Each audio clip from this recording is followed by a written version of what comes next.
Yep, did it again. Did it again. The review.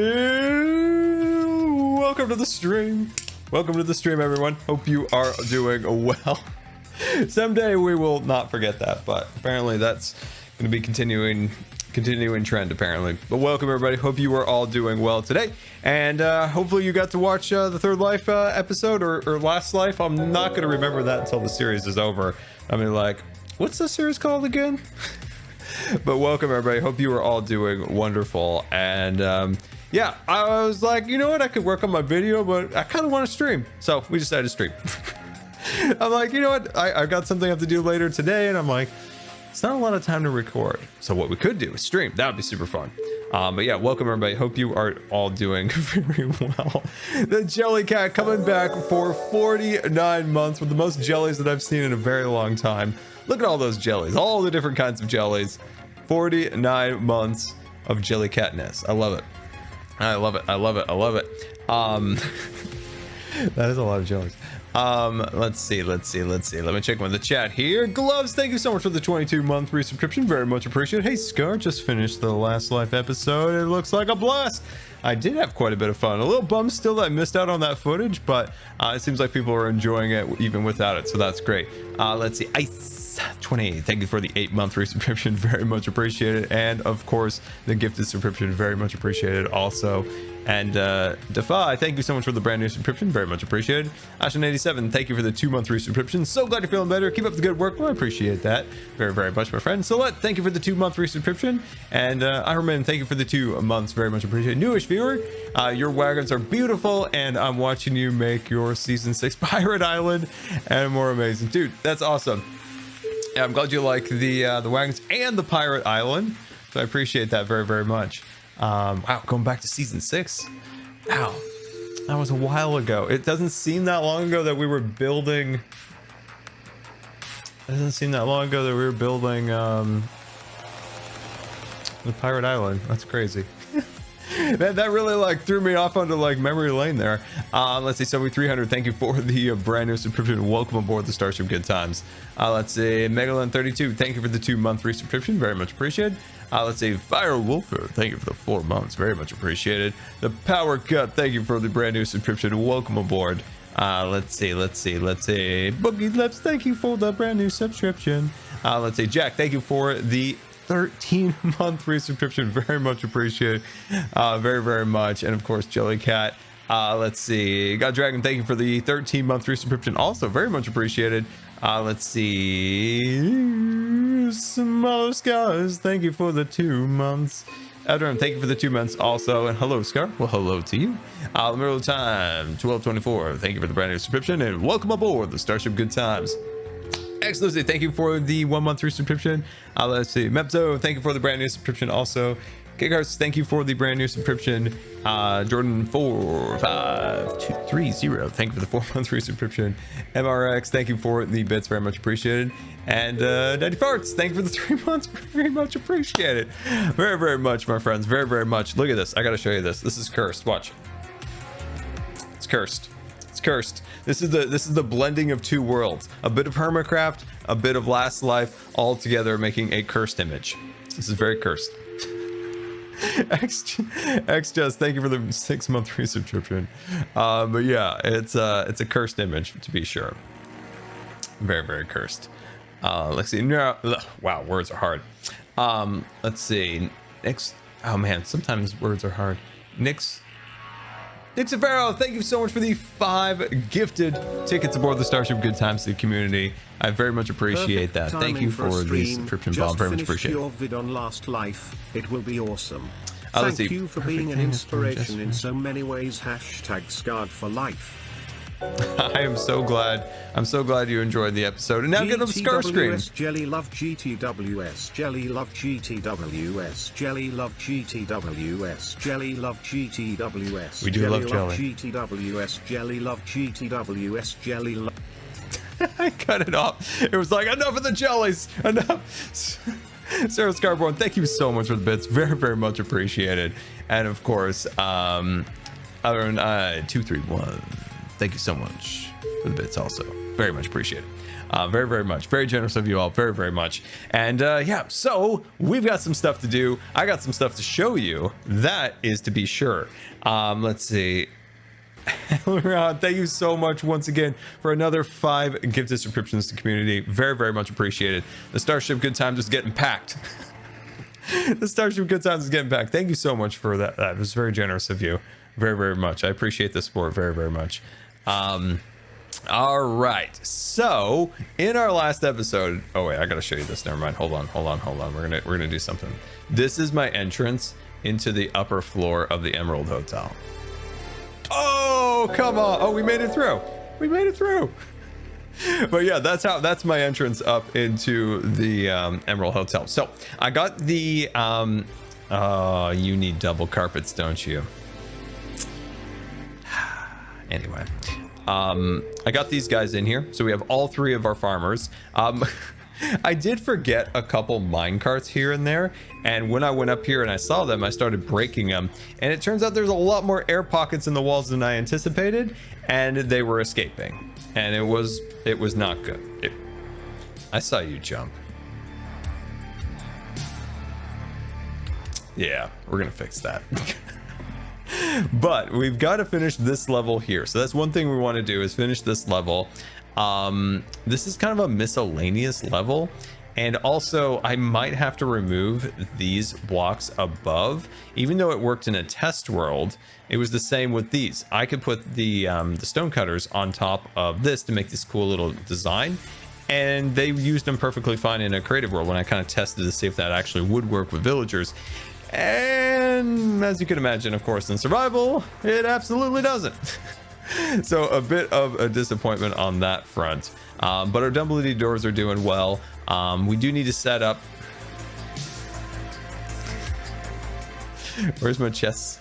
Oh, they're here. They're here. They're just invisible. The Emerald Hotel is also haunted. I don't know if you guys know that, but it is. It's haunted. It's it is a haunted place. Anyway, okay, so we got that planned. We need to move those final villagers up into their new houses. And also, I want to pop around Bodum and just clean up some things, like this right here. Like, we need to clean this up. Like, all these little spots like that need to get cleaned up. Little things like that. And then eventually, not in today's episode because I got some other things, but we need to clean up our own area along here. So that's super important, and get this all sorted out. But not today, because I need to finish this area that we're standing on before we do that. So we've got a lot of work to do there. Also, I got a lot of things I want to do today. I really want to make one of our fallen trees. So one of our fallen trees that's being crushed by the tractor, instead of the ones that have just kind of tipped over like the ones over here, I want to make ones that have like literally been crushed. So I think that'd be super cool. Let me see. Let me check in with the chat here. Let's see. Ashland87, thank you for the bits. Very much appreciated. And Jad Wivik79, thank you for the brand new subscription. Welcome aboard the Starship Good Times. Lady Light, thank you for the bits. Very much appreciated. And Desert, thank you for the brand new subscription. Very much appreciated. Very, very much. Very much. All right, let's see here. So fix that. I think what we could do for our fallen crushed trees, I think this would be a really good spot. But before we do that, we've got to complete the villager roller coaster. That is right, the villager roller coaster. But we'll get there. Let's see. Child, thank you for the brand new subscription and welcome aboard the Starship Good Times. welcome. But yeah, how are you guys doing today? How was your day so far? How's your day so far? What are we on? Is this Tuesday or what, Monday? Man, is today Tuesday or Monday? I can't remember now. It's a Tuesday. If I asked Pearl, it would be like, it's Wednesday, Scar. I'm in the future. Okay, thank you. I legitimately for a second was like, I can't 100% be sure here. I cannot be sure. It's Tuesday and you're sorting Lego bricks. Well, my friend, I hope you have an exciting build planned. Don't we all just love Legos? Legos just the best. When I get my area cleared out over here, I want to do my Lego stream. I think I've got it set up where my camera will work. I can just whoop over there, and yeah, I wish I had a bigger space for it, but I think it'll work. I just need to get my other like old GoPro working, and then I've got like 2 angles. It'd be super sweet.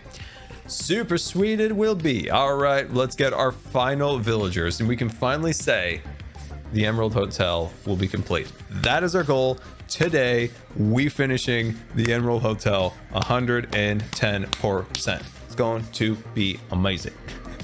Her strong bed, thank you for the brand new subscription. Very much appreciated. Not her, I'm sorry. HSR. Hey strong Scar, bed. did you ever It's like get a boat chance to name. check out the Hermit GeoGuessr for yourself? I saw you commented on the post on Reddit. GTWS Jelly Love, GTWS Jelly Hug, cheer 100, cheer 100. Dude, I forgot I was gonna do that on stream. Like I left the comment when it was still getting made. I'm like, dude, this would be amazing to do on stream. If it's done yet, I mean, I don't know if that's proper English. If it is I'm so bad with words. If it is done, like send a link to me. Maybe mods, if you know where it is, send it to me in the Discord. And then our next episode, I'll get it set up where we can play it. So next episode, 100%. We're going to play that. I think it'd be really fun. I love GeoGuessr. I'm not half bad. When it comes to GeoGuessr,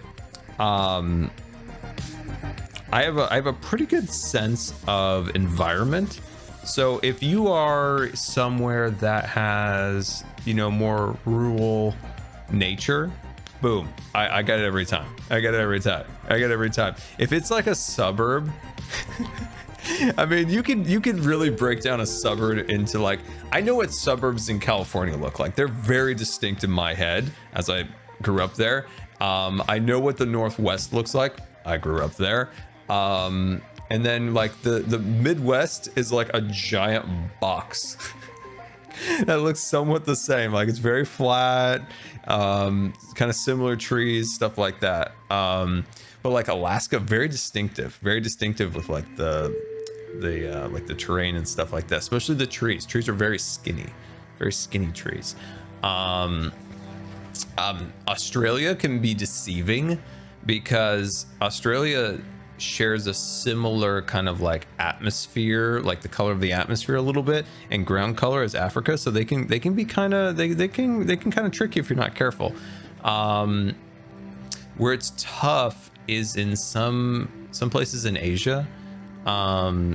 It's deceived me before because I think I got goofed up with a little bit of like South America.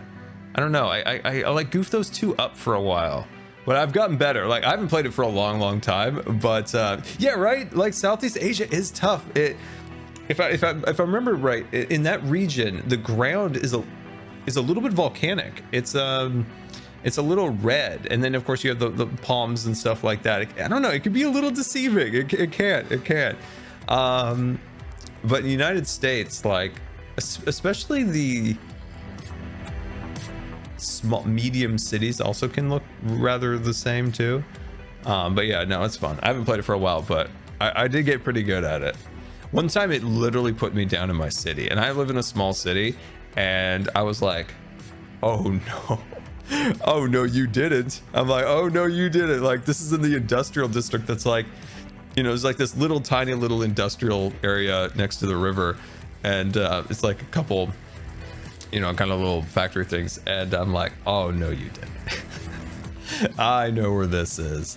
Let's see, Solo 05, thank you so much for the 5 gifted subscriptions to the community. Very generous, very much appreciated. Let's see, Nordic Chef, thank you for the 8-month resubscription, and Golfan89, thank you for the 1-month resubscription, and Lift Witch, thank you for the 2-month resubscription. Please say hi to Jelly for me. Oh, my light is flickering. Oh yeah, it is. Oh, come on, Elgato. I've only had that thing a year and it's already flickering. What in the world? Oh man. Oh man. That's sad. These are very expensive. Why you do this to me, Light? You're breaking my heart. You're breaking my heart up there. Anyway, all right, we got to get back going. All right, let's see here. Excuse me, just need you to pop back in there. There you go.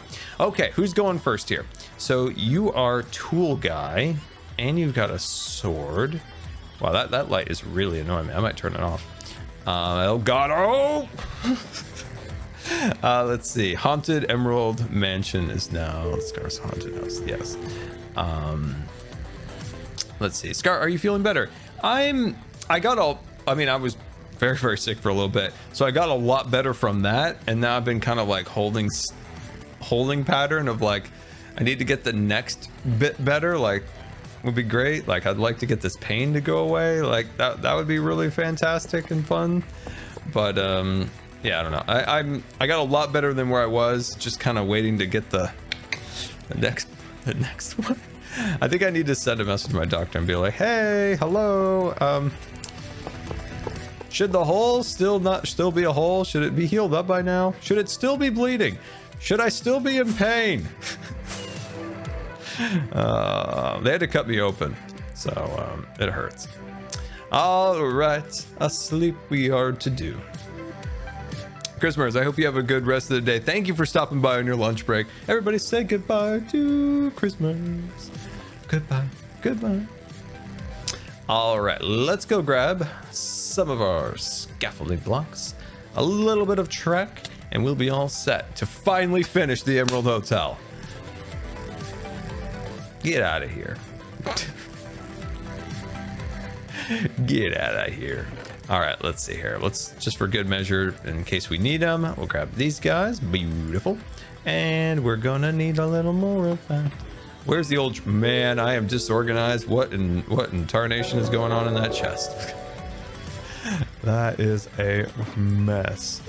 Let's see. Captain Eddie, thank you for the 3-month resubscription. Very much appreciated. Really enjoyed the last live episode. Looking forward to the next one and hope you're feeling better. Captain, thank you so much for the subscription. Very much appreciated for the resubscription. And yeah, I'm glad you liked the episode. I had a ton of fun with it, and yeah, it was a lot of fun. So thank you so much. Let's see. Q&A. Scar, thoughts on last life? Ooh, last life. As I said in our last stream, like, I was pretty bummed that I lost some of that good footage of like making deals with Ren, Pearl, and Scott, like giving me the business, and then of course Joel giving me the enchanter. Like, it was such good footage and I lost it, and it was like super bummer face. But yeah, it was fun. I think I've got some pretty good ideas for the next episode. Gonna take this magic direction again. I'm trying to avoid what level of spoilers I want to do.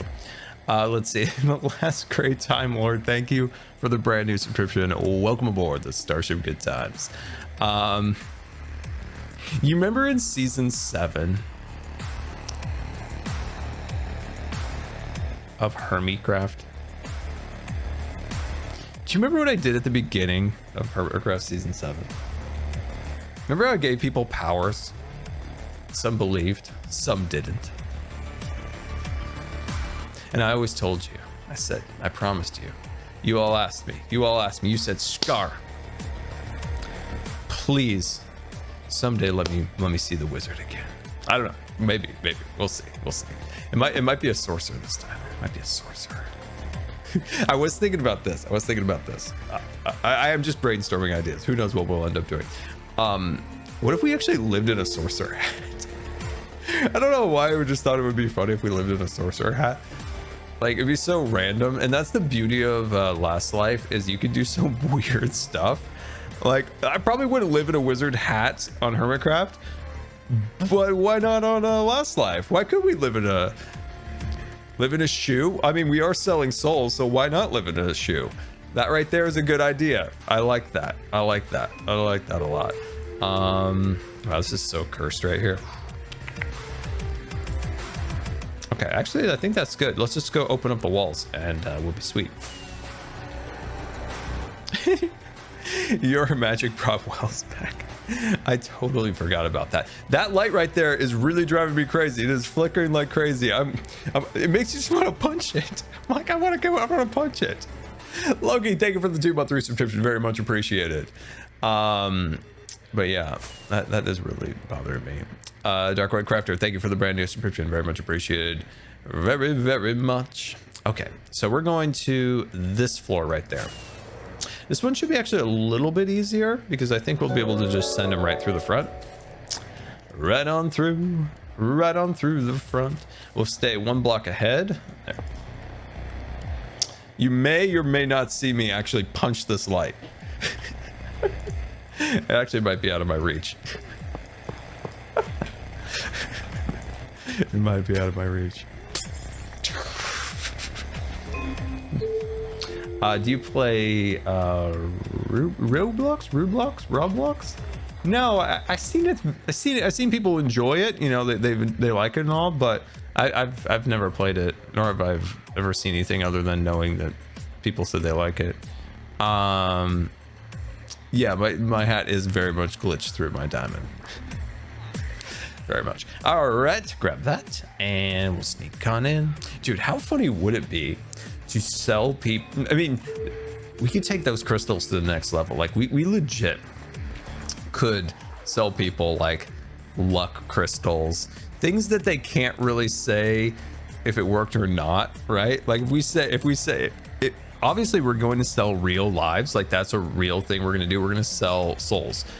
But if it's like luck and courage and stuff like that, you can't say that I scammed you. It's not even a placebo. It's need another word. I'll think of something. But I mean, how are you supposed to say if it worked or not? Like, luck is subjective. There we go. Subjective. There we are. Perfect. Subjective. That'd be really funny. I don't know what it is about that series, but it is very fun to just be a goof. I don't know why. It's very, very fun. I rarely take things serious, but when I cannot take anything at all serious, oh, I love it. I love it. That's a lot of torches. That is a lot more than we need, but it'll be all right. All right, could we get testimonials? Oh, dude, we could get testimonials. Like, you know, I went in battle and I had this crystal of courage and it saved my butt. That's a good testimonial. Well, I guess we probably have to make that fake testimonials. I think it'd be really funny. This light is gonna get punched. It's gonna get punched. Let's see. Put it in common. Thank you for the brand new subscription. Very much appreciated. And let's see. S2. That's really hard to say for whatever reason. ST2. That's hard to say. Say it out loud with me. ST2. It doesn't ring off at first. Like it gets you for a second. I like it. ST2, thank you for the brand new subscription. Very much appreciated. Welcome aboard the Starship Good Times. Very much appreciated. Let's see, DJ, thank you for the brand new subscription also. And Phonix Flicks, thank you for the brand new subscription also. Very much appreciated. All right, let's see. First of all, we're gonna have to take this out here temporarily. We're gonna take these out. I don't trust them. With our luck currently with villagers this season, I don't trust it. Wait, why is there dirt back there? Oh, I must have just used it for like scaffolding block. There we go. So let's clear this all out. And can just feel it right now. Just feel it right now. You can sense it. You can sense this ridiculous project is almost complete. You can feel it in the air. You can feel it in the air. That this project, which has taken a very, very long time, is almost done. I don't recommend building anything villager related high up in the air. Really difficult. Grian, smart. Just leaves them in a cave. Been able to enjoy the villagers since I don't know, the second week. And I'm up here still going. I'm still going.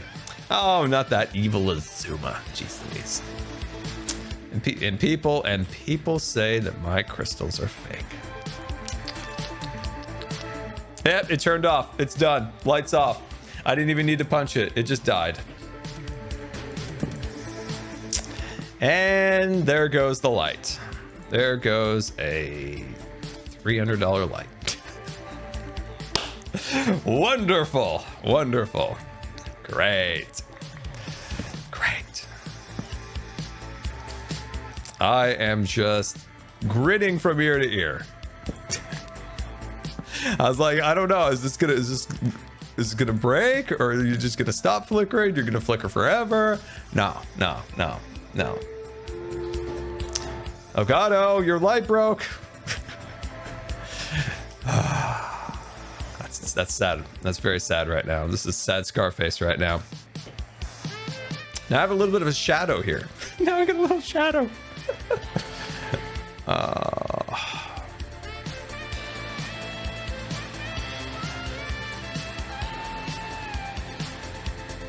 am very salty right now. Robin, thank you so much for the 36-month resubscription. Very much appreciated, my friend. Very, very much. Very much. 18 months straight. That's amazing. Oh, I'm really salty about that. All right. I gotta stop being salty. Let's say, bro, thank you so much for the bits. Very much appreciated. Very much. Yeah, I'm gonna need that for my new light. Oh, I really hope this not broken.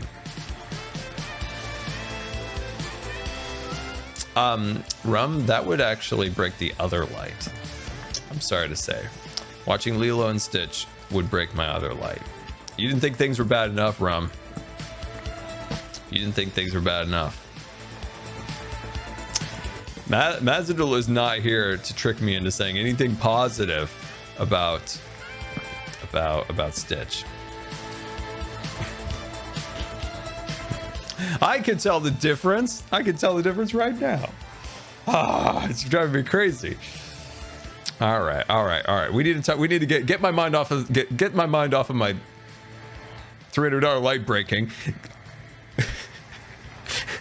All right, give me some Q&A questions. I need some Q&A questions. If they're space or Disneyland related, I'll love you for it. Manu Dome, thank you so much for the 2-month resubscription. Very much appreciated. At 43, am I your oldest fan? You know, sadly or happily, I don't know which one. You're absolutely not my oldest fan. The oldest fan I have or had word search very difficult. Maybe 80. I noticed this, that there's chunks. So if you look at the span of human life, let's just say from 1 to 100. Let's just use that time frame. There's chunks in that time frame of viewer bases. There's a like chunk of some younger people. There's a chunk of there's a big demographic that's like a later teen, early 20s. And then there's a chunk in their like 40s, and then there's a big chunk in their 60s. It's just like kind of like this interesting kind of, I don't know. What I love about it is that there's a large variety of people in the audience. A lot of times you see audiences that are very kind of one demographic, whereas our community here is very, very diverse of all types of ages and people from all over the world. And that's what's really great is there's so many people from so many different backgrounds, and I appreciate that because it gives our community like a really good feeling with so many different people. That's what I love. Like it's I don't know, a lot of people always just assume Minecraft is a bunch of kids, but when you take a deeper look, you see that it's actually a really like awesome group of people of all types of backgrounds, which is fantastic. Which is very, very nice, and I very much appreciate that. And hopefully, over the course of all these years that I've made videos, that I've always tried to create like the community that I would want to be a part of, and I think it's a nice, positive, uplifting community, and that's what makes me super happy about our little spot on the internet here, on board the Starship Good Times. Good sir, you are now a proud resident of the Emerald Hotel. Let's see, Q&A Scar. Would you ever consider making Disneyland in Minecraft?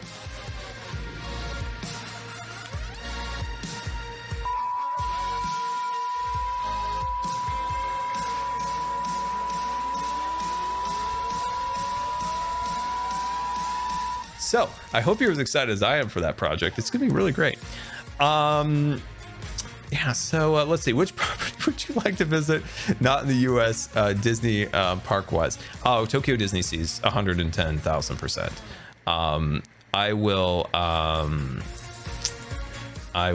your mic cut out. Oh shoot, okay, let me tell you about that project that I have.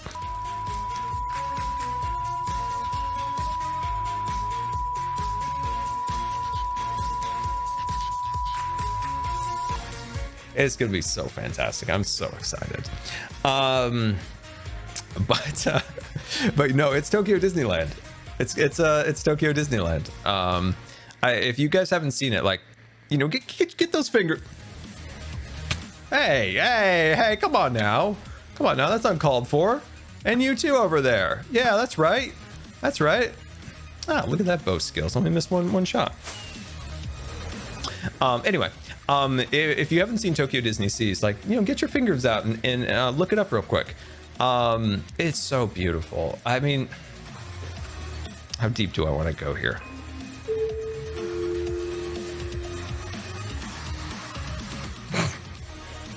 Oh my gosh, oh, it's trying to kill me. Oh, ow, my light is trying to kill me now. Oh, it blinded me. Ow, what in the world? I was so bright. My light is legitimately trying to kill me. Oh, I mean, it's back on. I don't know if that's a plus or not, or the fact that it tried to kill me. Do you think it was upset that I tried to punch it a minute ago? I wish I could unplug it. I can't reach. Story of my life. Oh man. Oh, that really got me. I'm curious to see what that looks like in a clip, because I don't know if it translated on screen as bright as it was in my eye. Hey dude, you're in your spot. I appreciate you taking the effort there. Oh, I'm gonna grab. Okay, you're in your minecart still, so you're safe. Okay, sweet. Wow, my eyes hurt. Ooh, hey, it's not flashing right now. Elgato, why is your light doing this to me? Somebody tweet Elgato. Tell him to help me. Help a Scar out. He can't see. Anyway. Yeah, I would love to go to Tokyo Disney Seas. That's where I'd love to go. Mount Prometheus is... I mean... It's just the artistry behind that. It's just fantastic. I don't know what it is about Tokyo, but they just go above and beyond when it comes to their stuff. As you know, Tokyo Disney Seas is not owned by the Walt Disney Company. It's owned by the Oriental Land Company. And they bought the rights from Disney back in the 80s. And so Disney pays, or they pay Disney a licensing fee, but they own the property, they own the park and everything like that. They just have bought the license to use the Disney name, the contents of the Disney IP library, stuff along those lines. And they just do such a fantastic job. They are everything that I wish the Walt Disney Company was right now. They do no wrong in my eyes. They do no wrong. Yeah, I hope to someday go there. It looks amazing. But yeah, it's interesting. The OLC. It's it would be really fun if you were a like if you were in Imagineering and got to work in Tokyo, because their budgets are just so much bigger than the American parks. I don't know if that's the case. Like, business is not my forte, but I don't know if it's the fact that like Disney uses the parks in a lot of ways to, at least in good times, that is, like keep certain segments of the company afloat so they don't invest as heavily into the parks as the parks make a sizable amount of money. And whereas there, the OLC, I guess, can just you know, put all of their funds towards it. So yeah, it's interesting. Anyway, let me check with the chat here. Let me see how it's going here. Oh, my eye hurts still. Have I been to Sweden? No, I have not. So that is somewhere I would someday like to go. I was supposed to go to Europe last year in the old 2020. In the old 2020.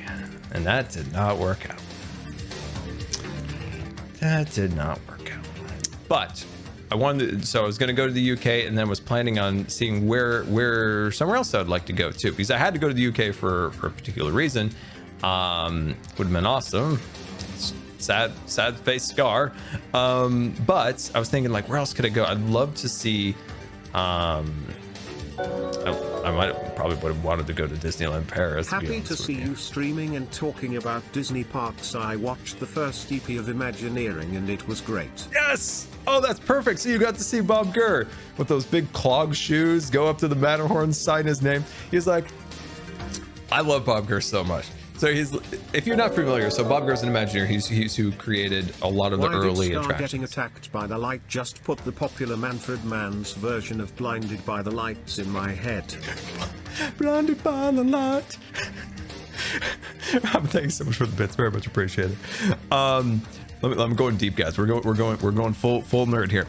Bob Gurr, he created a lot of the early vehicles in Disneyland. So a lot of the Main Street vehicles, the Matterhorn. Yes, he did create the Matterhorn, but he was an engineer, so he self-taught. So he designed a lot of like the vehicles and how they worked.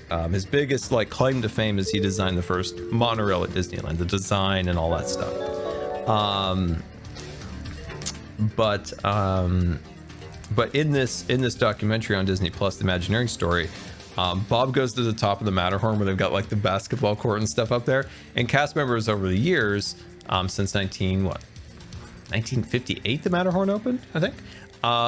They've been signing their names up there, and he never signed his name. And then they're like, hey, do you want to sign your name? And then he's like, well, I was never a cast member, but I guess I helped build the thing, so maybe I should. And people like sign like pretty small up in little spots here and there. He just signs this giant name right on the door. People had signed it really small, like on little wood planks and in support beams and stuff. He just signs it right across the door. Oh, I love Bob Gurr so much. Oh, he's a treasure. He's a treasure. And what I love about his story is he was self-taught. Like he went to art center, I think. And learned kind of the everything you can learn from art center, but then he self-taught himself, like mechanical engineering, and designed the omnibus, the fire truck, the tubular steel track for the Matterhorn, the monorail's design and stuff like that. And of course they were in partnership with Alwag. I can't remember the name. It's something. It was a German company that kind of helped them get started with the monorail, and then he took it and built it. I can't remember. In those early years, there were very few Imagineers, and so much of it was done by themselves. Like they partner with Aero Development. This is a little known fact. A lot of the early Disney attractions in the 50s were designed by a company called Aero Development. So they designed kind of the flying saucer attractions, the Mr. Toads, all those different rides, Snow White, the vehicles, like they built the vehicles and stuff like that. So it's kind of a collaboration with that. Let's see. Don't call Elgato support number, please. Please don't do that. Please don't do that. Let's see. Let me check on the chat. What's your opinion about Jar Jar? I talked about Jar Jar in the last episode. Like when I was a kid, I was okay with him. I liked him. I don't think he was okay. Even then I thought they overused him. I just think they overdid it. I think George, he loved him. As George have said before, he loved Jar Jar. He just overdid it. He just got too overzealous. There was just too much. He needed to scale it back a little bit. Just scale it back. Just scale it back, George. Why am I back down here? I went off on a tangent. My eye still hurts, so I am floundering. Will you do an updated setup tour and how you make a Hermitcraft episode? We could do that. Your viewers would love that. We could take the light out back and smash it with a hammer. No. In all seriousness, yeah, I've considered doing a new day in the life video. I was gonna do it for 1 million, but when I hit 1 million, things were a little tough. That was the second week of the 14 days to slow the spread. And it wasn't a time in 2020 when I hit 1 million to really like do a lot of like celebrating. The world was kind of, you know, not at the best time to do it. So I would like to do that that video at some point soon. I think would be fun. Maybe sometime around Christmas would be enjoyable. That would be fun. I think that would be pretty cool. Oh, thoughts on Space 220 in Epcot. Oh, I love this. I love this.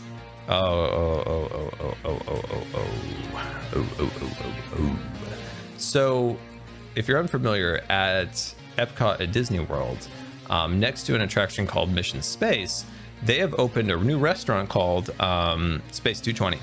And it is the most Epcot thing that they've ever, or at least they've done in a very long time. Like in Epcot, you know, they've been doing a lot of stuff with bringing characters in, and that's fine, whatever. But Epcot had like kind of a mantra, mission, goal, whatever, when it opened, and they've gotten kind of a little bit away from that, and that kind of angers a lot of like the diehard Epcot people. Like I'm very much like a Disney person, so I just kind of see this from afar. It's been I'm not even gonna say how long it's been since I've been to Epcot, but but Epcot did have like a feeling and a I don't know, just a certain vibe that it had, and it's kind of lost that in some ways. People have told me that are big, you know, Epcot, you know, tryhards. If that, no, that's the wrong word. Big supporter, I don't know, whatever. But Space 220 is like the is like Epcot. When you see that attraction, or it's almost an attraction itself. When you see it, you know, like that's like Epcot. Like that just breathes Epcot. It's like Small World is one of the last remnants of like those early years of Disneyland. Like it's almost identical to the day that it opened, and you can just like, when you ride it, you can almost feel like you're like taken back in time or something like that to the World's Fair. So I kind of see Space 220 in a little bit as just having that real Epcot feeling. So it's a restaurant.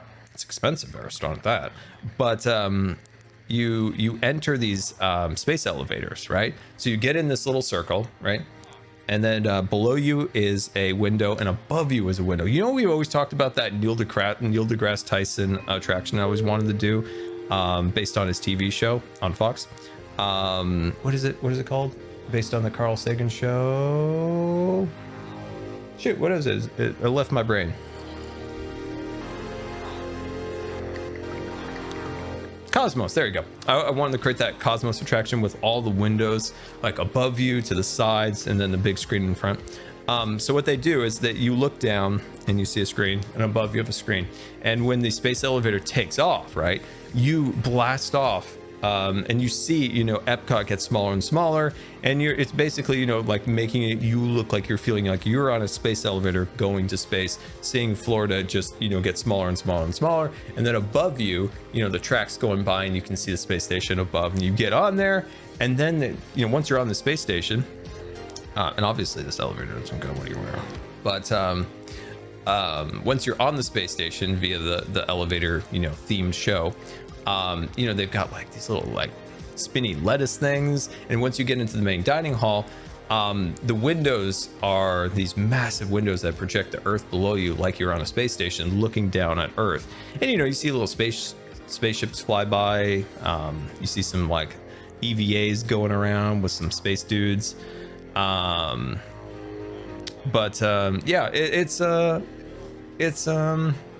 it's really cool. I think they did a really good job. That is the restaurant that Disney should be doing, or at least the energy that Disney should have when they're doing all of the restaurants. Because when you go to Disneyland, I'm on a rant here and I can't stop. When you go to Disneyland, Disney World, or whatever, you go there for a themed experience. It's my issue with the Creation Shop. It just looks like a nice like Target. Like I want to go to a shop that is heavily themed. That's the reason why you go to the park. You want to be taken out of the world that you're in and into this new and beautiful like environment. And that Space 220 is that. The Blue Bayou is that. I mean, you could name these different restaurants, and not every restaurant can be that, but at least attempt to be that. At least attempt to be that. At least add a few little elements in the dining areas and stuff like that that do make people feel like they're in an environment like that. I think it's fantastic, and I want to see more like that. 110%. I don't know. Well done, Disney, on that one. I've been giving Disney a hard time lately, and I gotta say this one is one of the best things they've done in a while. So yeah, I think Epcot kind of got ripped off by the whole pandemic, because a lot of the really cool stuff that they had planned, it kind of seems like maybe some of it they're not gonna do. But come on, guy. But at least they've got this. Ratatouille looks nice, especially the area around it. I think that's really nice. I'm kind of 50-50 on the characters. I know some people are like excited about it, some people are just absolutely against it, but for me, I'm kind of 50-50. I really do kind of feel like Ratatouille fits into the Paris area and not like in a weird like IP intrusion. I know that's not popular with the diehard Epcoters out there, but I don't know. To me, it kind of fits, and I would really love to see Coco in the Mexican Pavilion. I think that would be really cool. And Mary Poppins, I want Mary Poppins in the UK. Oh, I want Mary Poppins. I want Mary Poppins. I've designed Mary Poppins rides when I was like studying to be an Imagineer. My storyboards, like I had quite a few Mary Poppins rides. I designed a dark ride attraction, and I designed a more of a flat kind of advanced attraction for the California Adventure remodel. I thought they should get rid of the silly sympathy. That's not how you said it, Scar. Just stop while you're ahead. That attraction, I didn't think they should re-theme the orange stinger to it. I thought they should have got rid of it and created like a really cool Mary Poppins attraction there. And I designed it out. It was pretty cool. It was, yeah, Mary Poppins was canceled. Also, Mary Poppins wasn't very far along. Like, Bob Chapek, when he did that presentation, they were like, and a Mary Poppins area, and there's an attraction. Maybe. It was like legitimate. They're like, maybe. And I was like, well, that's a bummer. The Cherry Tree Lane looked awesome. But I mean, straight up, they were like, maybe an attraction. And there was a lot of rumors back and forth. It was like, hold on, I need to fix the track. It was like, okay, is the Mary Poppins area just a themed environment? Or is the Mary Poppins attraction, or is the Mary Poppins area going to have more than just a facade of Cherry Tree Lane? Is it going to be an actual attraction? And then they were like, yeah, it's going to be a spinner. And then they were like, it's going to be a dark ride. And then it was like dead silence and nothing. And now it looks like it's been canceled. They've taken the poster off the wall in like the preview center and stuff. And it's like, Mary Poppins has been on and off as an attraction at the parks, or going to be an attraction, since literally the movie, like literally since it like came out. They have been going back and forth. We talked about Tony Baxter last time. He had a million Mary Poppins rides. He had a million Mary Poppins ride designs that never happened. Let's see. Drums, thank you so much for the brand new subscription. Very much appreciated. Joe, thank you also for the 1 month resubscription. Very much appreciated. Let's see. Benadu, thank you for the 2 month resubscription. I'm not much into Disney or space things, but I do enjoy these streams when Scar goes all nerdy and stuff. Always nice to listen to while I draw my comic book. Oh, dude, that's awesome. If you ever want to share your comic book, if you ever want to share your comic books or anything like that, pop in the Discord or on Twitter. I'd love to take a look, my friend. Yeah, very much appreciated. Very much. All right, who's next? Who is next? Wait, hold on. Is that all of them? I like the Scar patented village railway yard. Let's see. The description of a railroad yard. It is, Robin. It totally is a railroad yard. That is such a good take on that. That's hilarious. I'm looking through here and I'm like, hold on a second. These are all masons. Did we get all the villagers we needed? These all might have been spares. I love you all. You are all my children. I love you all. But in all reality, they might be just spares. Oh, anyway, Space 220. I want to see that energy and more stuff. Come on, Disney. want to see that energy more. I want to see that energy. Doesn't mean it has to be space things. I just want to see that energy. The way you've designed this, it's fantastic. It's great. Let's do more of this, please. It's what we should have gotten Star Wars Land, was like a really cool themed restaurant. I mean, space dock or whatever it is. Space docking. It's nice. People enjoy the food. It's nice, but it's a counter service restaurant. It could have used, what it could have used was like an, what it could have used was like one animatronic doing something. I think would have been really cool. Anyway, okay, who are you? All right, you are Armor Dude. Who are you? Okay, you are Tool Guy, and you are Sword Fella. Okay. I guess that's it. What else should we do with this? Should we just hold this? Should we just hold this area for future development? Docking Bay 7. There you go. That's right. Well, I mean, they do have the cantina, or Oga's Cantina. That's true, but the dinner show that was canceled was going to be pretty darn amazing. Oh, the things that I heard about that. Okay, I guess, yeah, I guess we don't really have any other ones I'm going to bring in here. I think we have enough masons, but yeah, let's just use the rest of this for overflow in case we need. Wait, no, the purple fellas. The purple fellas. Oh, I almost forgot about our clerics. Oh, the clerics. Where did I put them? Hold on.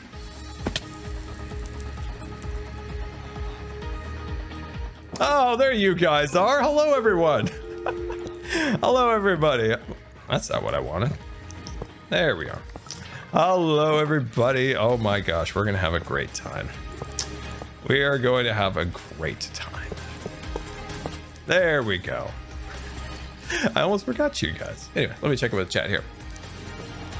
Let's see. Monte, thank you for the brand new subscription. Very much appreciated, and welcome aboard the Starship Good Times. Let's see. Q&A Scar, thoughts on Avatar World in Animal Kingdom? It's, dang man, it's one of those things that I haven't got to see yet, but I've seen a lot of videos and pictures and stuff like that. I think Imagineering, specifically Joe Rohde, knocked it out of the park with like the floating mountains and the environment. I think that's really good. I have heard good things about like the food and merchandise, so that's cool. And Flight of Passage looks really cool. So that looks really fun. What I love about Flight of Passage from just the stuff that I've seen, obviously, as I said, I've not been on it, but one thing that's cool is when they designed the attraction, they designed it knowing in mind that this would have a long line and the heat of Florida. So they made sure that the entire queue was air conditioned and that it could hold up to 4+ hours of people inside. Obviously, waiting 4 hours is rough. But at least they kind of thought about guest comfort, which seems to not be what they, I don't know. I go into that later on certain ways that guest comfort and different things are not a priority anymore, or in particular in design. If you go back to when they designed Disneyland, like everything was about like guest comfort, how guests flowed, how to make them feel the best in the land, and I don't know, it was a whole thing. Anyway, but it was really cool. They actually thought about that. They put bathrooms in the queue and they put drinking fountains and all this stuff, even though some attractions do have drinking fountains. But I just thought it was kind of cool. They kind of went back a little bit to like, I don't know, making sure guests are as comfortable as possible, like being in air conditioning, not outside and stuff. So I thought that was pretty cool. I think the attraction looks fantastic. If you want to hear my honest opinion, what I would say about that land is that it really fell short, in my opinion, when it came to the boat ride. So the attraction has two rides. So it has Flight of Passage and it has this boat ride. You get on this little boat. It goes through some scenes with some fancy, lights and flowers and this and that. And then at the end, it's like one of the most advanced animatronics that they've ever done at the end. But it was like, it seemed like an attraction that could have been so much more. And if it was more, it probably could have absorbed some more of the line from Flight of Passage, because that attraction has quite the line. I think that attraction would have benefited from an outdoor section. Obviously, that would have been a concern in the Florida weather, but an outdoor section, I mean, Splash Mountain has an outdoor section. King Kong has an outdoor section. But I think it could have benefited from that. Maybe like a little drop. Keep in good shape and not become overweight. Love your stuff and passion. Game on. How do I stay in good shape? I guess I have a feeding tube, so my food is extremely regulated. So that's one thing. I don't know. I don't know. I can't exercise, which is something that I actually do miss. There's something about exercising that just it's like a small thing that creates like an accomplishment. Like if you do something hard and you accomplish it, like it's a really good feeling. Like it's like, oh sweet, I accomplished something. I kind of miss that. Maybe it's because I was a competitive swimmer, very into that stuff. So, you know, getting your best times, completing challenges, stuff like that. I really missed that aspect of my life, was like that stuff, but you know, can't do it anymore. So what I've been doing, because I have that itch to I got that itch to learn and like accomplish something. So what I enjoy right now is like learning to cook things for my parents. Like I really enjoy that. So I have a list of things that I'm like trying to learn to get better at. I don't know, I always need something to learn and do better and accomplish. And if I don't have those things, I get legitimately like depressed. Like if I'm just sitting there and I don't have something to like work on, learn, do, like I get in a really bad place that I hate being in. There's just something about, like, I always in a weird way like feel like I'm such a failure in some ways. So like when I feel like I'm accomplishing learning stuff, I don't get that feeling, and it just yeah. So I was trying to learn and do things to I don't know, expand the old brain. But yeah, cooking has been really fun. I've burnt myself really bad a few times. Also, cooking is very difficult in a wheelchair. Like I love doing it, but it's also really difficult. You can't reach anything. Everything wants to kill you. You know, if you want to like turn down the stove, like you got to reach across, but you're so low that you're like brushing against like the hot pots and this and that. And like when I made those hamburger buns and the hamburgers, like I got so many burns because I'm like trying to reach over things. Like, oh, it's a nightmare. Kitchens are not made to be accessible. Raven Wolf, thank you for the 19-month resubscription. Very much appreciated, my friend. Very much. Very generous. 19 months. Let's see. Bumble 496. Thank you for the 5-month resubscription. Very much appreciated. Hey, Scar, glad to be back. Well, I'm glad to see you, my friend. Open my stream.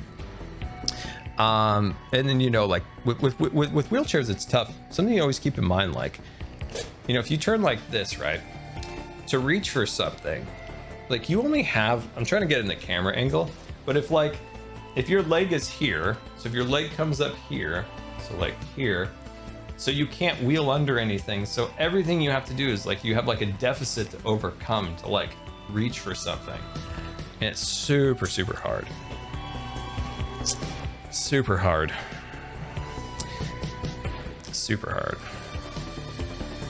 If I ever had my own house, like design it, I would, I don't know. I would definitely make a kitchen area where there's places where you can just roll right under the counter and stuff. That would be great. But you know, cooking's fun. But I need some more stuff to like get into. Like I'd love to do more photography, but right now I can't. I haven't been able to for a few years. But you know, someday I think it would be really fun to get back into that.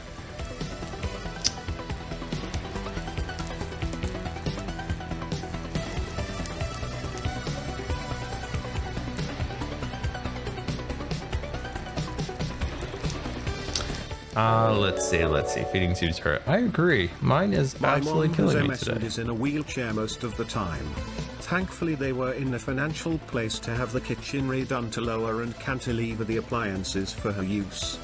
I love the word cantilever. What exactly does cantilever mean? I just love that name. I don't know. It's just got a really good name. Got a really good ring to it. But I'm sorry, but that, I don't know, that word just really spoke to me. That's really awesome. They were able to adjust it, you know, the kitchen and stuff like that. That's fantastic. I know my grandma was very, very, very, very short. And I know my other grandpa like went and like rebuilt her kitchen and lowered things down to like fit in. That's cool. Let's see, ADA places work kind of well for wheelchair people. They do. I think it's a criticism I have of a lot of that stuff. A lot of ADA stuff sometimes is it's stuff that sounds good in a boardroom. An old gas oven that needed lighting for each use. From her wheelchair, she used to use a long match, which she'd hold using one of those long grabber things people use to pick up trash. I know what to. Jelly loves this thing and also hates it. Oh, she's looking at it. Jelly. She already's looking at it. That's crazy, man. Well, thank you so much for the bits. Very much appreciated. Very much. But as I was saying, these reachers are great for anybody, no matter what. Sometimes it annoys me with like ADA stuff. Sometimes it's what people think that a person needs in a wheelchair. Also, it's very difficult to design things for disabled people because everybody's unique and different in their own way. So that's also a challenge. But a lot of times it's like, who thought this was a good idea? And then you kind of realize, like, I'm not sure the person who made this has ever sat in a wheelchair. You're like, who thought this was a good idea, you crazies? Also, when you kind of see that maybe there was like whoever inspected the building and gave it the certification, there was maybe like a wink and a nod and a little like a, you know, handshake with a little something in the palm, you know, a little bit of cash money, you know, to get away from, go around some regulation. You're like, how does this work here? How does this work here? Who got paid off? Okay, so we have all the clerics here. Sweet. Okay, obviously none of these guys have their workstations yet. We'll get that rolling. But I don't know. Sometimes it annoys me with like ADA stuff. It's like, maybe it's that they try to like design it as much as default as possible. But as I said, everyone's so different that, I mean, every wheelchair user has different abilities, right? So it is tough in that way to design something, but there are some things sometimes. Oh my gosh, the world is just not designed for. The world's not designed for people like me. Oh man, it's discouraging sometimes, but then sometimes you just gotta kind of suck it up and live your life as best you can, and not let that stuff kind of get to you. All right, so okay, so we got those guys installed. We have some room for overflow. What we're gonna need is a grindstone, a blast furnace, and some milkshake makers. Also, I gotta say too, in some regards, the ADA laws are very difficult for builders in their own way too, because sometimes it's just so pointless when they like require sometimes the smallest thing that a person in a wheelchair could like care absolutely less about. There needs to be more communication with people actually in a wheelchair and what they want and don't want. ADA is the Americans with Disabilities Act. It was like passed in like 1991 or something like that. It requires certain building things. It requires some building things. Some stuff is like exempt, if you will. So some things you consider being grandfathered in. A lot of stuff at Disneyland is actually grandfathered in. So a lot of reasons why people say, hey, this is old and weird. Why is it still here? If they tore it down, it would have catastrophic effects to other attractions and stuff like that, because a lot of Disneyland is grandfathered in. Disneyland today could probably not make the submarines. Attractions in Fantasyland probably wouldn't exist.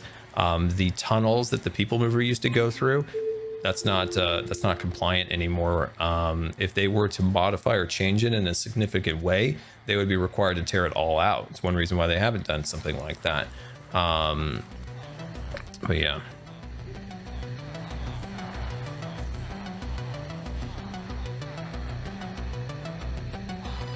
There's also a very, like, sometimes too, it's like some of that stuff at Disneyland that maybe is not accessible.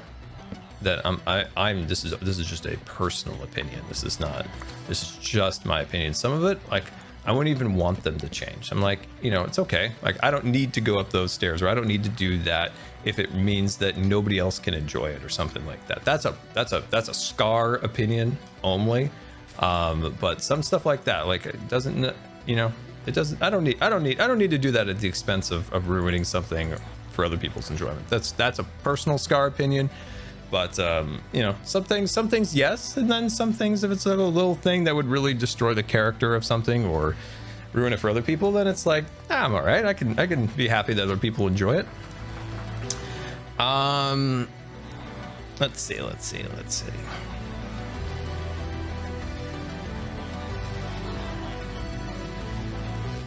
see, Q&A Scar, what's your favorite build so far in season 8? This is my favorite build in season 8. I do really like the magical Babagery. We can take a peek at the magical Babagery. I do really like this. I really love B-Dubs' starter base. This thing is just, this is the epitome of everything that I love about an interior of a build. Like, yes, the exterior is nice. It's nice, it's cool looking, but that's not the soul of the building. The soul of the building is all of these incredible creatures and tanks, and look at this. Like, it's just fantastic. That's my skeleton horse. He didn't pay for that, by the way. Just want to point that out.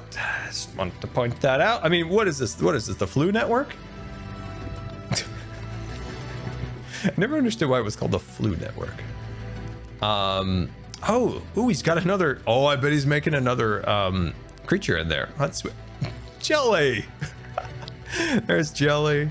Yeah. There's the Phantom up there. And what's on this level? Oh, dude. I also want to sell him a Shulker. I'm getting Shulker soon. Anyway, this is how you make. This is a great example on how you make fantastic Minecraft builds. You can make a nice looking exterior, but what's in the inside is the soul of the building. And don't look at my factory. It's a work in progress. But yeah, this is super cool. I love this. So that's one of my favorite builds. B-Dubs' starter base is one of my favorites.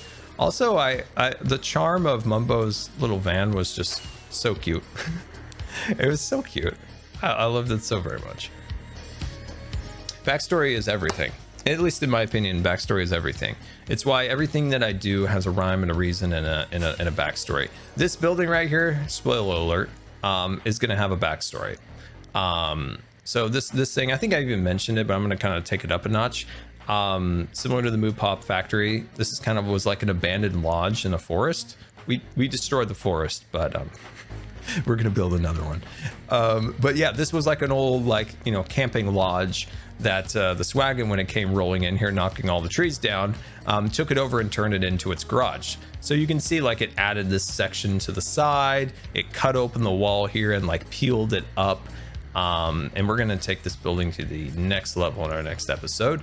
But it has a backstory. It's called Pine, what did I call it? It was Pine, it was Pine Top? No, not Pine Top. Pine Peak? I don't know. It was something pine related. But it was a hotel, so some of the elements in its new exterior and interior design will reflect that it used to be kind of a lodge hotel, but now is a garage. And it's such a subtle little thing that 99% of people won't notice, but for the 1% or 0.1% of people who do, I love it. I love it. It's the same with the Moo Pop, right? Old banded factory, Hep took it over, used its infrastructure to fight back against the mycelium menace. These little things are fun, and it's fun to have that extra little spark in your builds and stuff like that. All right, let's go put these brewing stands down. Hello. Can I get back here, my friend? Can I get back here? I just need to sneak in here. Gonna sneak in here. I'm gonna put that right on top of that. There we go. And I'm gonna do the same on this side. You won't be able to see this. You won't be able to see it.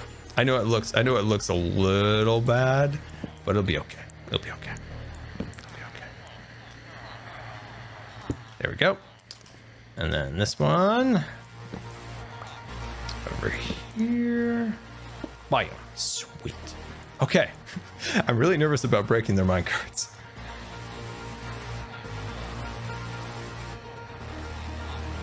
Iron Cupcake, your 10-year-old said hi. Well, hello there. Well, hello there.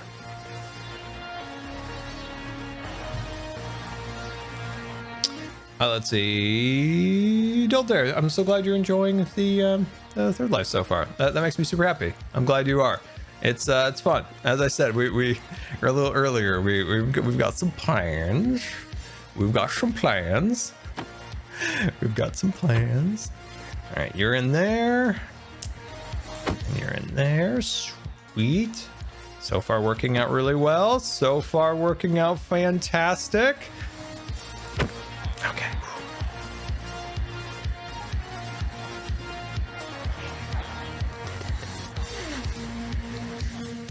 We did it. Sweet. And I saw those little green particles. That means that they've successfully taken to their workstations. Beautiful. Oh yeah, we can get those trapdoors down. We can get them, get them, get them, get them. We got them. Sweet. Okay, you fellas, what do you need? What do you need? All it says is you're a master. It doesn't say what guy you are. Are you a blast furnace guy?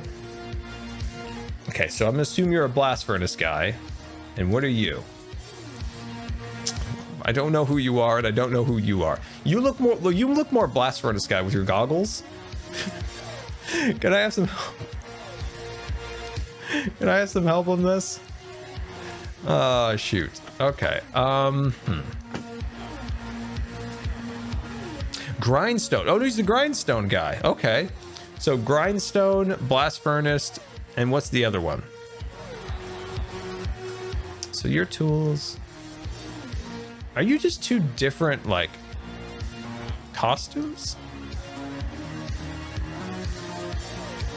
Anvil. He's an anvil guy? I didn't know anvils were workstations. Oh, a smithing table? Well, I know I got some of those on me. Yeah, there we are, smithing tables. Okay, so smithing table, blast furnace, and grindstone. Is that correct? All right, in the chat. So smithing, grindstone, and blast. Correct? Let me know. I think. I think so. Anvils are not workstations. That's what I thought. Yeah, I thought so. It's like, I just... Also, people keep breaking my windows, man. You know? Can a man keep a window around here? Okay, so we got that. I think those are the 3 workstations. Let's sleep real quick. And we'll come back for sleepy. And whoop, right on in. Okay. All right, my friend. Let me just sneak back here one more time. Bam. Got that out of the way. Ooh, that actually might. Hold on. Let's break this real quick too. It'll be okay. It'll be okay. We got this. Pick that up just to be safe. Trying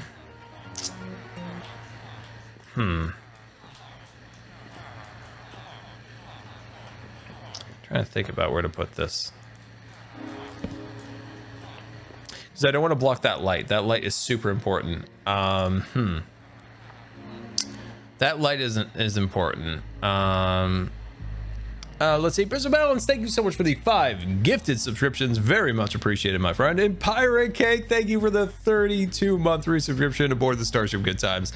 Very much appreciated, my friend. Let's see. Sand Snacks. Almost thought that. Wait, did that say snakes? No, good. Whew. Whew. Sand, thank you so much for the gift subscription. Very much appreciated. Very generous of you. Let's see. MacW3000, thank you for the 5-month resubscription. Very much appreciate. Also, thank you for the bits. Let's see. Solo085, thank you for the 5 gifted subscriptions. Also, very much appreciated.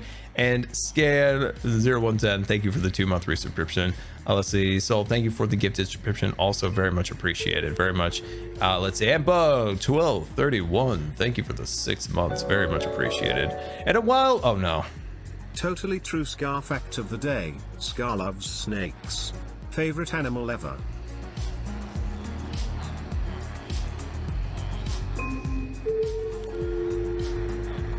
That is not true. That's not true. That is not true at all. Snakes. I'd like to live on the moon. Why, you may ask, Scar? Would you like to live on the moon? There's no snakes. Devilish creatures. Yeah, Basil over here trolling. Snakes. In the Discord, right? Do we still have the anti-snake emoji? Do we still have that? If we don't have that, boy, we need to bring that one back.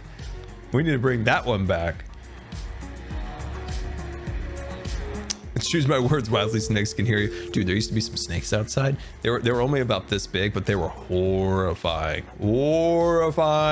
But I haven't seen them in a very long time, so that is a plus. That is a great plus. Very important plus. Let's see. Sunshine, thank you for the 6-month resubscription. Cold Within, thank you for the 1-month resubscription. Very much appreciated. Let's say it's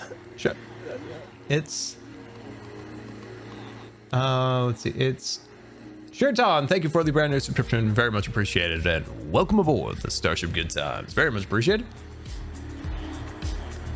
All right. Got snakes on my mind, my friends. I got snakes on my mind. Say it with me. Say it with me, everyone. Say it with me. All right. Back to work. Back to work. I am trying to see if I'm going to put this over there. I need you to move. I need you to move a little. Scoot. No! What in the world? You died so fast. We only knew each other for so little time.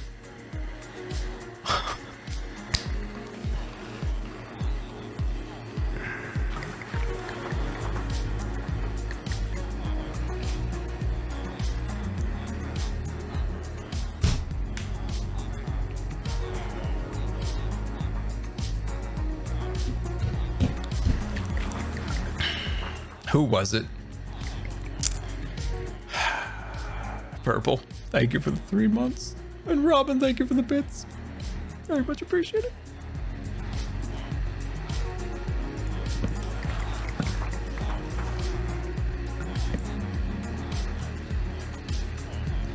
I don't even know which ones were which. I don't even know. I'm so sad right now. I'm bummed. Who are you? You've got these. Which one is this? The guy with the sword, is that who we lost? Princess? Oh. Goggles are blast furnace. Hello there. What a bummer, I'll tell you that right now.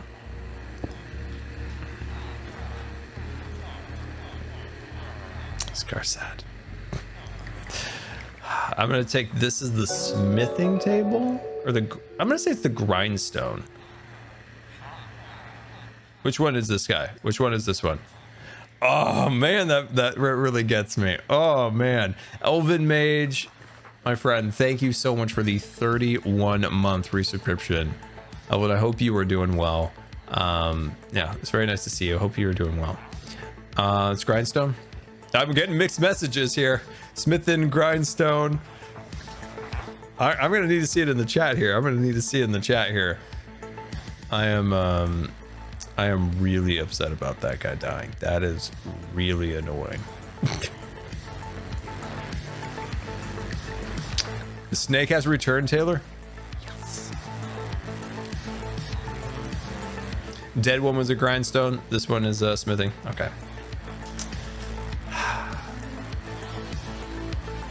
I see you over there trolling me. Tell me it's a loom. Well, you're a loom.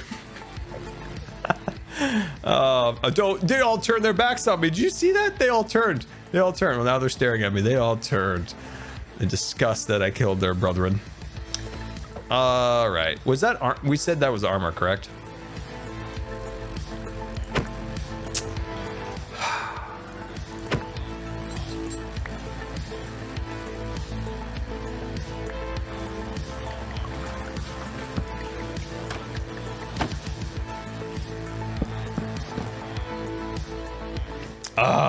You know, we just finished this, by the way. I just want to point that out. Emerald Hotel's done with 1 villager death. You know what? That's not bad. You know, cursed Scar here right now. That's not bad, really. You know, we transported a lot of villagers and we only had 1 casualty. We only had 1 casualty. It's not a composter. We had 1 casualty. We had 1 casualty.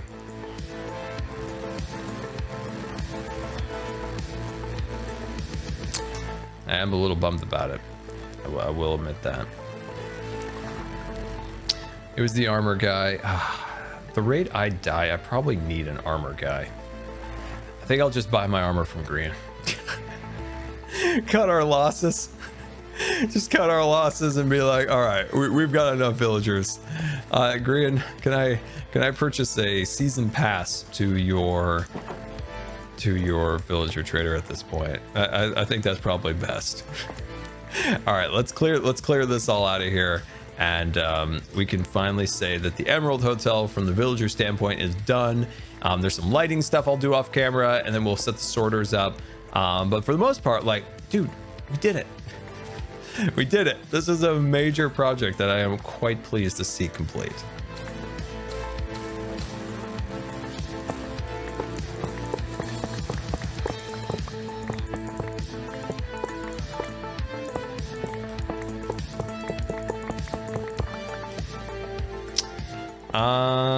Let's see. Hey, Scar, what's your opinion on the new wave of Minecraft YouTubers?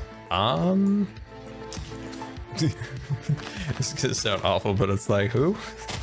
I don't really know much outside of my like very small like group of people that I do stuff with. Like, I don't watch a lot of stuff outside of like my friends and stuff like that. It's just because there's so very little time to watch YouTube videos when you make YouTube videos, because mostly you're just working on stuff. So keeping up with what the hermits do is hard enough that I'm sure they're amazing and do incredible stuff, but it's hard enough for me to keep up with the stuff that I do. I am running a low on steam, I'll tell you that. But I'm sure they're amazing. I'm sure they're amazing. I'll tell you one thing.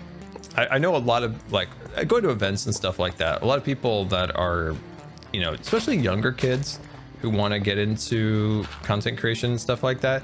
I'll say one thing, and this will sound like I don't know, get off my lawn, and it's not intended to be that way, but I get really concerned when people get into doing content creation purely for, oh, those people are popular, I want to be popular. Oh, those people supposedly make money, I want to make money. That is not the right way to get into content creation, because none of those things are guaranteed at all. And the level you have to be to actually make money is enormous. And so I don't know, I get a little worried when people like that's their mentality going into it. I came from a generation growing up on YouTube where it was like, oh, money's not a thing. Like, money's not a thing. Like, you cannot make money. And then eventually that became a thing where ads were eventually served where people made money, and then eventually that trickled down to gaming eventually, which actually took quite a while. So, you know, like, getting into it, you gotta get into it with the right mindset. So just thinking about like the kids that I've talked to, right? And I'm talking about like very small kids, and they're like, oh, you know, and they say all these things, and it's like, you want these things, but you're not willing to do the things to get there. Like, what are you passionate about? Like, what do you love about this?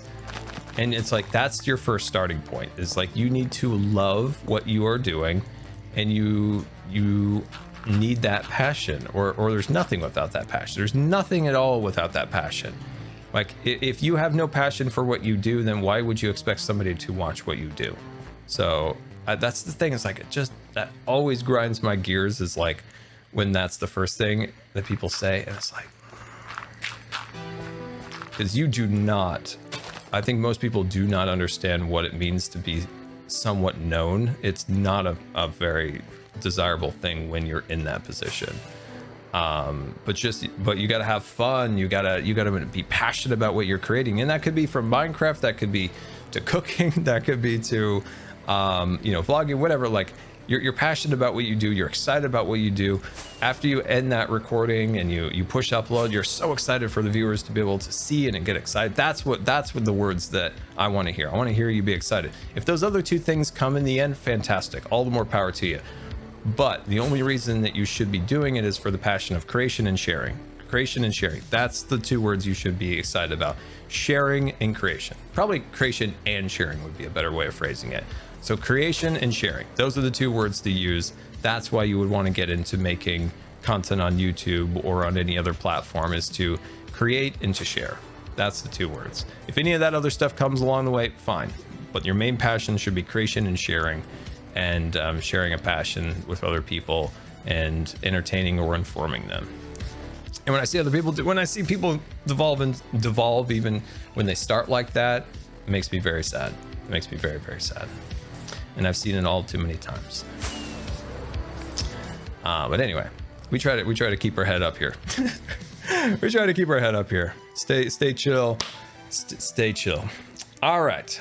Let me see what else we got going on in the chat here. Wants to hear about space. Have you guys heard that SpaceX now is considering making more dragons? After Inspiration 4, apparently they're like, we don't have enough of these capsules for the amount of people that want to go to space now. Because NASA, when NASA said, hey, SpaceX, we need access to space again, we retired our space shuttle, and we're like, oh shoot, we don't have any way to get to space. Darn it, shouldn't have done that. SpaceX and Boeing then went and made their capsules. Boeing is still, God only knows. But SpaceX, they built their Dragon, and they built a certain amount of them to service the needs of NASA. And now SpaceX is like, wow, it turns out a lot of people really want to go to space. They're like, oh, we should actually make more Dragons. Because I think, if I'm not mistaken, somebody might be able to correct me, I think SpaceX was only planning on like 3 dragons. How many dragons were they planning? They might have scaled it back when they were able to achieve reusability, because originally I don't think they were going to do, or at least they weren't originally going to be able to reuse them, and then they worked through the process and found they were able to reuse them. I can't remember how many. Was it 3? I can't remember, but either way, they may be making some more. They may be making some more. So that'll be interesting to see. But like Reggie said, who's one of the SpaceX employees, he said that, obviously we have Dragon right now. We can make more Dragons, but Starship is on the horizon. And we can take, instead of 4 people, we could take 10, 20, 30, 40, 50 people in Dragon or more. Like, it's insane how many people that could get on Dragon and fly. So yeah, that's an interesting thought. Like, you could go from 4 to like 50, and that's like, ooh. That just brings down the cost. That brings down the barriers of access more and more and more. And that's what SpaceX is doing, is just bringing those barriers down. I mean, I often think about this a lot. If you look at other space companies, and they're all fine, doing their thing, appreciate them, love them. But what I love most about SpaceX is they're like, hey, why are we throwing away these rockets? You ever wonder that? Like, you see the Apollo rocket. Hold on, let's get the Apollo rocket. We're going all in here. We're going all in. We're going all in. Oh, here we go. Here we go. I just have this. Always keep a rocket handy. Never know when you need it. Never know when you need it. This whole thing. Oh, we're going big screen too. We're doing this big. This whole thing, right? This whole thing, right? Whole thing. Look at this. Look at this. This thing's heavy, by the way. Everything. I'm trying to show you. Okay, here we go. Everything in here. I mean, Jeff Bezos has this in his living room now, literally. These engines, these F1 engines here. So we F1? Wait, F5? F1. They're F1 engines, right? Anyway, all of this, we're really going, guys. All of this, but this came back to Earth. All of this is gone. All of this is gone, disintegrated in the atmosphere. One piece of this is left on the moon. Something's probably floating in the atmosphere, in space somewhere, some of these pieces. And then all of this came back to Earth, splashed down. These engines are on the bottom of the ocean. That is a waste. Oh, I didn't drop it. I want cheering in the chat that I didn't drop it. I didn't drop it. I did very well. Boyguna? Boyguna! It's a wild Boyguna! Hey everybody, say hi to my brother for me. So, when you see that, that all is wasted, right? That's incredibly expensive. And SpaceX is like, we've got to figure a way of turning these rockets into airplanes where they land and are able to be reused. You would never take a 747 after getting off your flight in, I don't know, wherever. Leave LA and land in Sydney or somewhere and be like, hey, I'm gonna throw out the 747 that I just rode here on in the garbage and make another one to get home. Like, you would never do that, right? You would never in a million years do that, right? Why are we doing that for space? Why?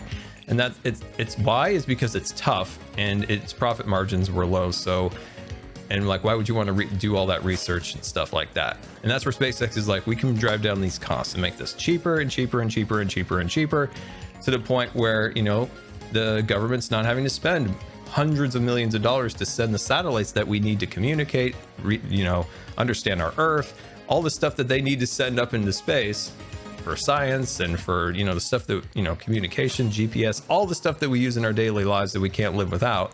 Now they're instead of spending hundreds of millions of dollars, they're sending like a Falcon 9 in some cases can be as cheap as $60 million instead of hundreds of millions of dollars. Like, they brought that barrier down so low. And that is what I love about SpaceX, is they're like, let's just do something crazy that nobody else is doing. And I love that. I love that so much.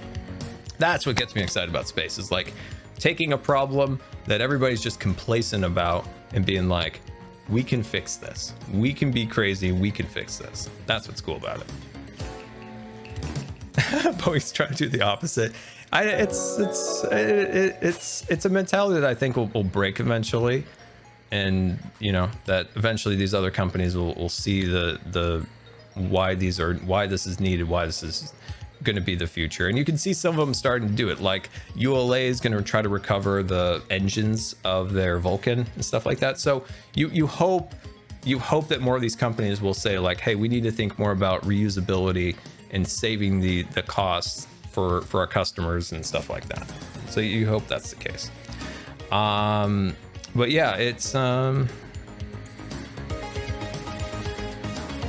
yeah, it's good to see that there is somebody saying, hey, let's try to create something new. And that's where you come into Starship. So like Starship, right, is, in my opinion, the successor of the Apollo rocket. Like Starship is the successor. We haven't had a successor to the Saturn rocket, and Starship, in my opinion, is the successor to it. It's taking the things that we learned from that and making a sustainable vehicle instead of that vehicle that was an amazing vehicle 50 years ago, and a vehicle that I don't know how they made 50 something years ago. It boggles my mind to today that today we literally could never build that vehicle again. We could never do it again right now. There's zero chance. We are relearning the ability to go to space again. And that saddens me that we kind of lost that ability and we're having to relearn it, which is why you never want to throw things away like we did, because now we have to relearn it again. But yeah, Starship is that rocket's successor.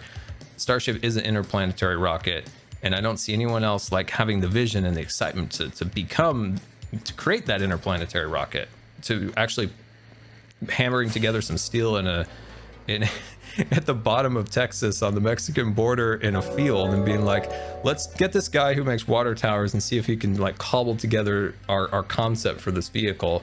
And then eventually today actually having a spaceport like 80% complete and vehicles on the test stand ready to go once the environmental impact studies are done. It's exciting. It's exciting. Gotta have things in life that you're excited about. Oh, it's Boy Guna. Hello, Boy Guna. What I like about space is shoveling this fact in its face. There are more trees on Earth than the stars in the Milky Way. Space. Let's see. There are more trees on Earth than the stars in the Milky Way. Is that true, Boy Guna? Is that true? It might be. Ever heard of SLS? I have heard of SLS. It's quite an expensive vehicle, especially considering it's 90% legacy hardware. Kind of an expensive vehicle. Kind of an expensive vehicle that we're kind of stuck with, to be honest with you. We're stuck with SLS because SLS is a human-rated vehicle. Starship is not a human-rated vehicle, and neither is any other thing besides Dragon at the moment. So yeah, we're kind of stuck with the old SLS. People ask me why don't they just get rid of SLS and go all in on Starship? Well, they've already spent a multitude of billions on it, and it's human rated. The vehicle has human rated engines, human rated boosters, a capsule that they built like 8 years ago that's just been sitting collecting dust. That is SLS because we are stuck with it. It is a prime example of how not to create a vehicle. The vehicle was designed to facilitate as many jobs as possible. So all the little pieces and parts of SLS were dispersed all over the country. So there were in as many districts as possible so that if they were to cancel the program, it would make said congressperson very upset and they would, like, hey, we can't cancel this. So it was SLS is kind of a jobs program in a way. It's a way of keeping these contractors busy and stuff along those lines. Not really about going anywhere, but keeping jobs and stuff like that. And obviously people need their jobs and all that, but you also have to have a goal, a vision. And their goal and vision is really just to keep that project going as long as possible. Going somewhere is really secondary to their goal.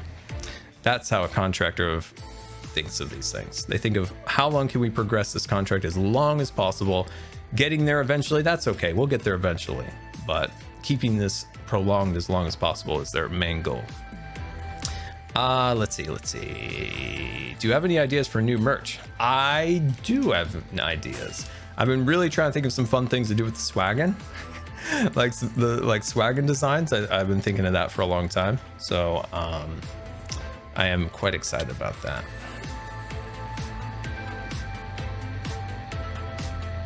I can't ask Scar on his opinion on Nintendo. I just got a timeout because of it. Oh, I don't know. Probably just something odd with Nightbot, my dude.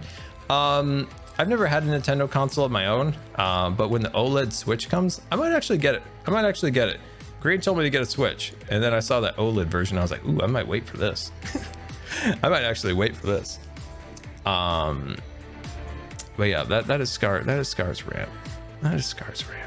I've ever played Kerbal Space Program. I have. Looking forward to the second one whenever it comes out. But yeah, we went on a big space rant right there. We went on a space rant.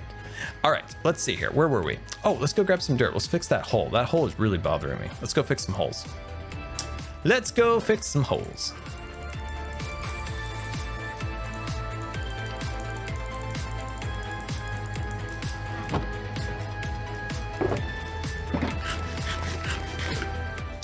Let's see. Somebody asked, how long do I think SLS will last?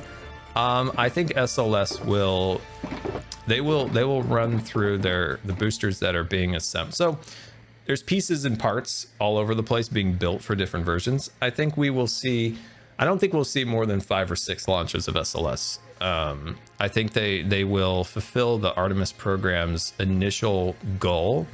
And then I believe that program will be canceled, and that will be the last NASA-built rocket. NASA will then just use what they did for the commercial crew program in the future, and along with what they've done with the lander program. That is the last rocket NASA will design. That is almost a certainty. And I think at this point, that is probably the right move.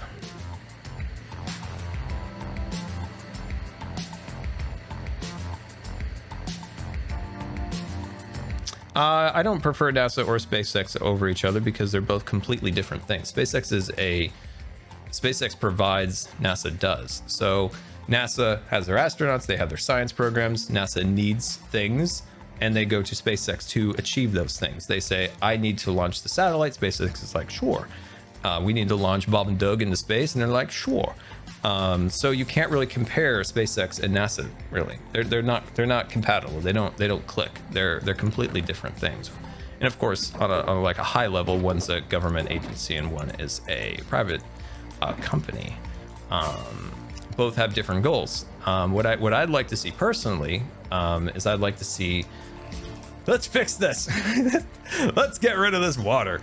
What I'd like to see is space or NASA, really focus down on science and high level R&D and stuff like that, and then worry about the rocket building and stuff to contractors. Provide guidelines, provide proper oversight and regulation to these rockets to make sure they're safe for not only the astronauts but for the people below them.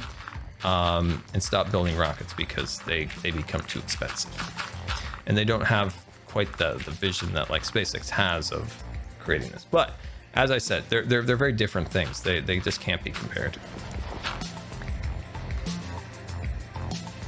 Do I like baked beans? Oh, that's a funny question.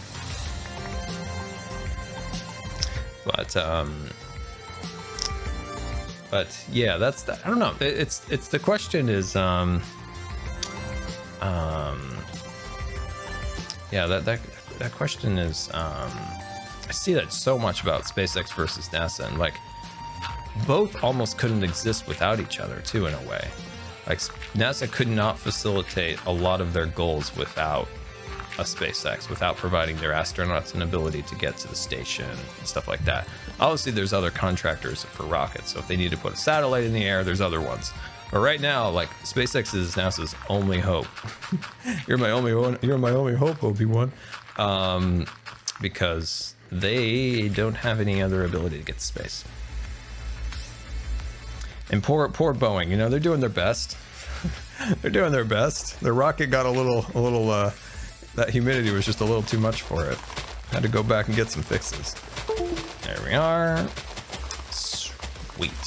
And I hope they do. I hope Boeing gets that all sorted out, because you shouldn't rely on one vehicle. You should always have redundancy.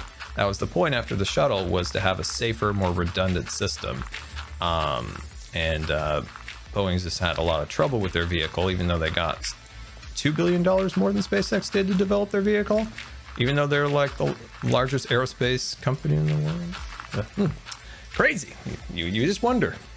Let's see. Where did the inspiration for the swagging come from? I don't know. I was just thinking about that. Like, where? I'm sure I said at some point, but I'm like drawing a blank. Where did this inspiration for the swagging come from? Did I say? Because I'm drawing a blank right now. What can I think? I know there had to have been a spark. Where was the spark and what was it?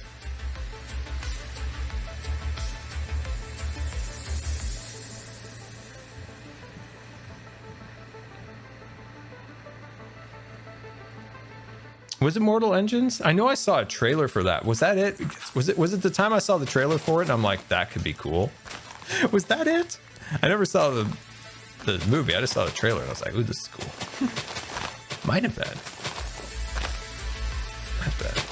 Yeah, the Mega Base was inspired by Infinite for sure. That was. But the Swaggins themselves? I can't remember. Mad Max? I've never seen Mad Max.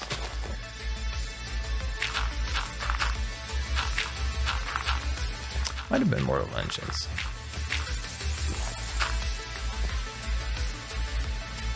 I've ever watched a SpaceX rocket from the ground. Unfortunately, no. Someday I'd love to see a rocket of any kind. I really regret never being able to see the space shuttle. I was in Florida when I was a young Scar, 3 years old actually, and I kind of remember it. My grandpa, we were there seeing a family member, and that day there was a launch. My grandpa left, and then it was about to launch, and my mom like put me in the car. And the memory that I have is she went back inside real quick to grab something, and she had like left the keys there. And I remember like her coming back, and the keys were in my mouth, and I was like, these taste funny. These taste funny. And we apparently we drove off to look. That's the only memory of that particular incident, other than getting in that car and being like, these taste funny.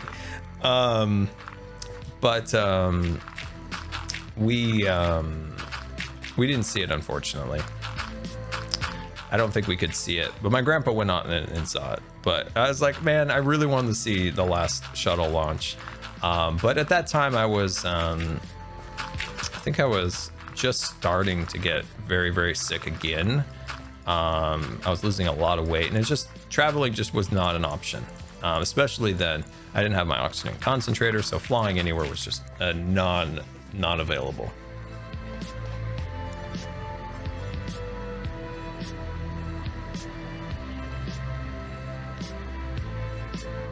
Let's see, what is my opinion on ISRO?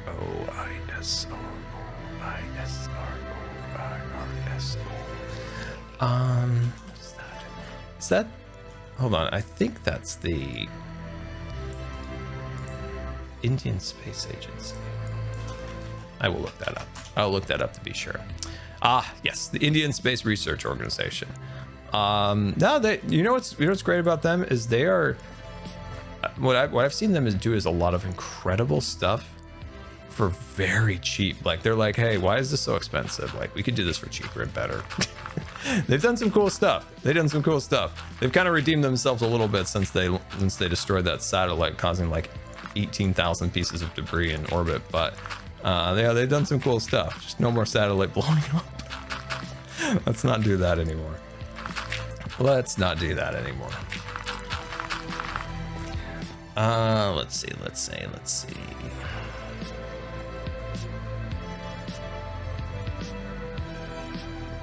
Oh, you saw it? Yeah, man. Yeah, I would love to have seen this shuttle launch. It's such a cool vehicle. Like, seeing that vehicle like attached to that fuel tank and those boosters and stuff, it was a good show. Like, if you were just there to like see like a good show, like that was a good show of a rocket. Like, there was a lot of parts to it. You had the fuel tank, you had the boosters, you had the shuttle. There's just a lot of fun pieces to it.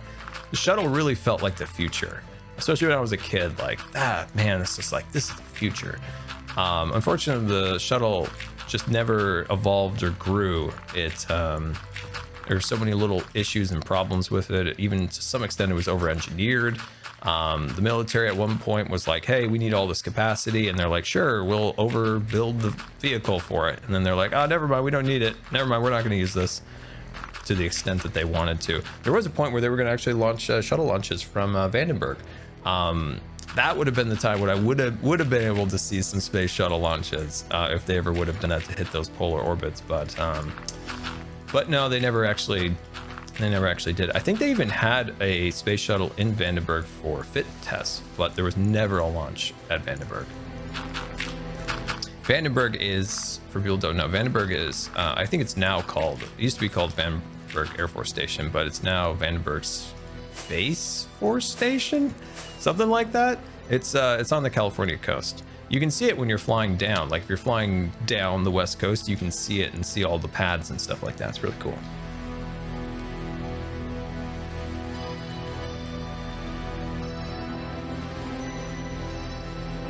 What are my thoughts on nuclear tech for space?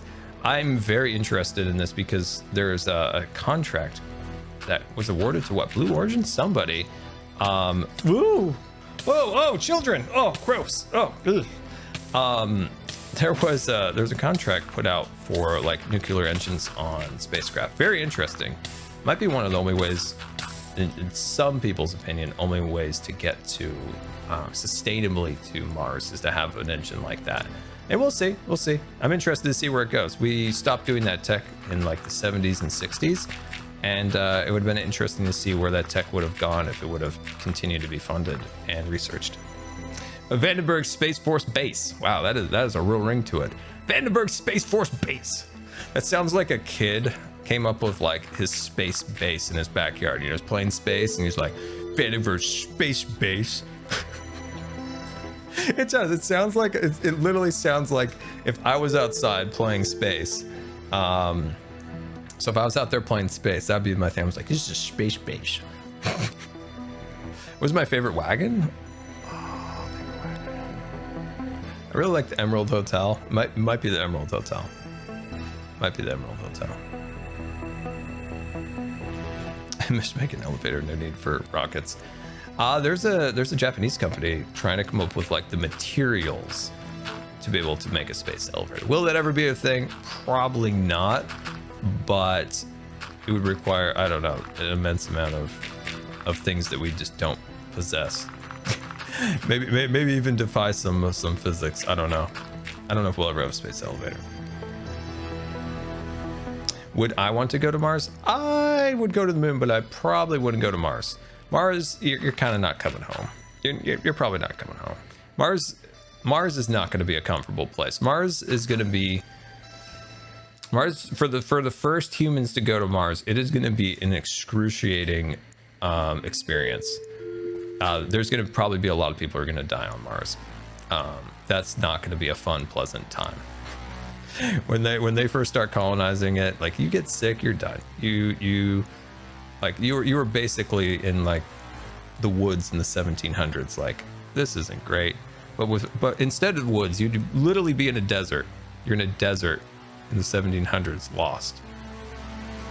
It'll be a very, very, very difficult thing, but it is such a challenge, and the challenge from this will achieve immeasurable amount of benefit for humankind. The amount of technology that's needed for that will finally get some way more sustainable things. You'll get better solar panels, you will get better batteries, you'll get better propulsion, you'll get better filtration systems, you'll have more sustainable ways of getting water, creating fuel. It'll be insane. The life support systems that Starship will need for that will be crazy. So yeah, but those people who do make that voyage will probably never come back to Earth. The psychological tolls that will play on people when they're not living on planet Earth anymore. We have people we had 14 people in space last week, not living on planet Earth, but they're also just a hop, skip, and a jump away from landing back on Earth. People in Mars, you're not coming home.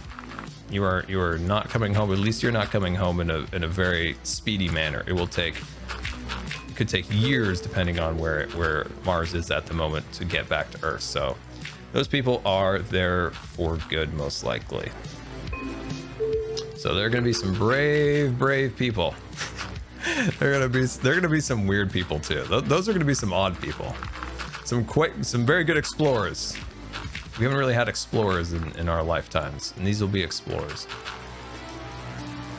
That'll be cool. I hope to see it. I hope to see it. At least a landing. At least a landing. I think we will.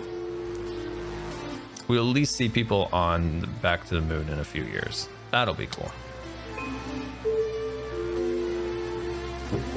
There we go. Beautiful, beautiful, beautiful. All right, what else can we fix? We fixed that, so that's looking better. Look at that. Look at that. That already looks so much better. Scar, are you in Bodum? Oh, yes, I am. Hello, Ren. Oh, first of all, hey, Ren. Yes, I am. Mars, hopefully by 2040s. Yeah, we'll see. We'll see. I'd like to see it. You know what? That's probably a decent estimate, to be honest with you. That's probably a decent estimate. I think we should really test that stuff out in the moon before going there. Love you content. Keep up the good work. Dr. Donny, thank you so much for the bits. Very much appreciated. Very nice of you. I thank you so much for that. I'm a dodging. Weaving. Very much appreciated. Red diggity dog. Let's see. Okay, could you imagine, by the way, if you're not familiar, at one point SpaceX was considering sending the Dragon capsule to Mars, part of the Red Dragon program. Could you imagine being in that little capsule all the way to Mars? That was never feasible. I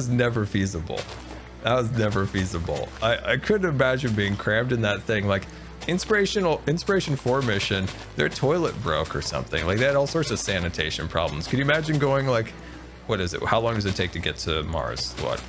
I don't know. Let's just say a year. Let's just say a year, depending. Like, what's gonna happen? Ren, what? Ren needs a hoop. I'm lost. Oh, he needs the cords. Oh, shoot. Yeah, let me help. Let me get a pen. Let me get a pen and paper. Let me get a pen and paper. Get a pen and paper. Because if I put these on, I'm gonna forget about them. So let's see, 907, 68, and then 715. Okay, sweet. I had to write that down, or I guarantee I would have lost it. Okay. Scar, you're not going to make it to landing on the moon if you don't eat. Wait, what? I mean, what? I'm not gonna make if I don't. I'm confused. And then what was this? Was this negative? Hold on. Was this negative? Hold on. I need to check. Oh yeah, it was. Oh, Scar. Oh, Scar. -7. I'm a very slow typer. I have a hard time typing. There you go. I'm sorry that took so long. I'm sorry that took so long. Let's see. Well, I don't need to say I'm twice. I'm so sorry that took so long. Sorry that took long. Okay. Anyway, back to chat. All right. Where were we? Oh yeah, red dragon. Could you imagine being caught in that capsule all the way to Mars? Could you imagine? I think even going to the moon would be a stretch. Cubs sent me this proposal one time that somebody made where they could literally cancel SLS and only use the Falcon Heavy. They showed like all these like detailed diagrams on how it actually would be possible, and I'm like, well then, that would save a lot of money. I often think about this. This is a really interesting thought experiment. Okay, so the mobile launch tower for SLS is remnants of the Apollo program. It cost more to retrofit an existing structure from Apollo to fit SLS than SpaceX spent on their entirety of the Falcon Heavy program. You know, building the rocket, you know, first designing, testing, building, and launching the first one. So from the first paper to the actual launch when they threw that Tesla up into space, that cost less, actually a few million less than it cost, actually quite a few million less than it costs to 100 million, that is, than it costs SLS to have its tower retrofitted from the Apollo program. It's pretty crazy, right? It's pretty crazy. It's fun. It's fun to think about. You kind of wonder, like, where'd that money go? It's like, who got a bunch of cupcakes that day instead of made some work in progress? Let's see. What do we got here? What do we got here in the chat? I've gotten way too into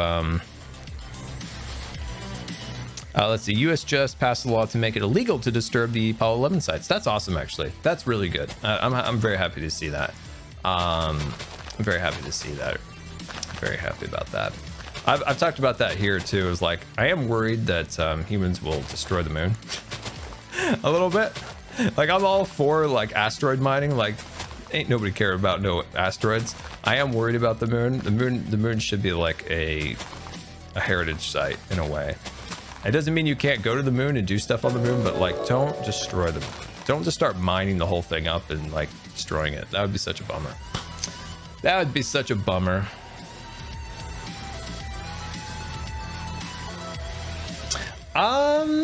It was retrofitted from the Ares program, but the Ares program from Apollo, correct? Because that mobile launcher was the same as Apollo. I'm pretty sure they just took the pieces and parts off from Ares and changed it from there. I'm pretty sure that that mobile launcher is the same from Apollo. Ares was just the predecessor that never worked out. Ares was just another program that in the long list of failed programs. A long list of, those are the programs that just made me mad. As a kid, you get super inspired. You're like, oh man, Ares program, we're going back to the moon, we're going back to Mars, it's gonna be amazing. And super excited, then it gets canceled. And then you're like, okay, sweet. All right, we got the SLS, it's gonna be good, excited, ready to go. and then it's like 10 years again. And it's like, I have been waiting my entire life for this, watching one program after another just fly by, and you're like, eventually you just get tired of seeing these programs, and you're like, I don't believe you anymore. You say you're gonna do this, I don't believe you. Let's see. Eric, thank you so much for the 10 gifted subscriptions. Very much appreciated, my friend. Very much. Very, very generous of you to give out 10 gifted subscriptions to the community. Very much appreciated. Very, very much. And Chili Peppers, thank you for the 1 month free subscription. Very much appreciated. And Mugga982, thank you so much. Very much appreciated. Scar Iron Cupcake, thank you. You're stressing me out, lol. Let's see. Eaton game. Oh, is that why you guys keep talking about eating? Oh, I'm hungry. That's right. Oh, I'm hungry. I was wondering what you guys were all hungry about. I was wondering if you guys were just ready for lunch.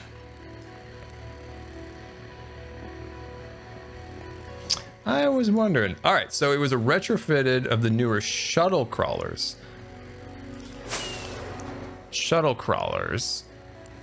But still, they took a shuttle crawler that cost more money than an entire rocket program.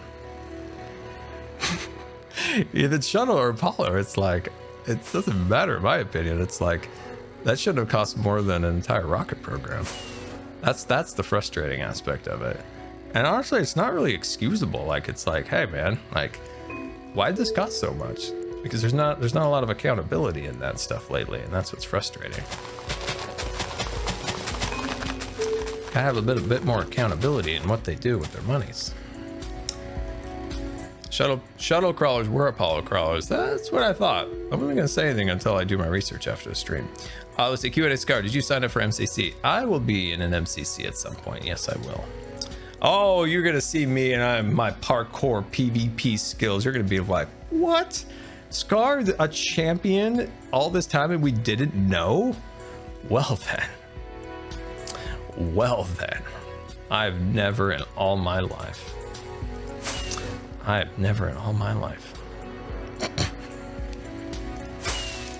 It's gonna be fun. I'm looking forward to the day that I get to do it. It'll be fun. Okay, we fixed this. Thankfully, like, this looks already better than it did. This looked a little awkward right here. Let's just smooth this out a little bit. Let's lower its resolution. It was way too jaggedy. We're gonna slide that all the way across here. There we go. Sweet. Awesome. Perfect. Nice. Okay. That looks a little better than it did. That looks better than it did. Sweet. All right. Much better. All right. There's way more of these little things we can get. Ooh, here's one. Get rid of this. We can make our own ponds. Like, Minecraft ponds, not great. Maybe in the new update we'll get better ponds. I hope.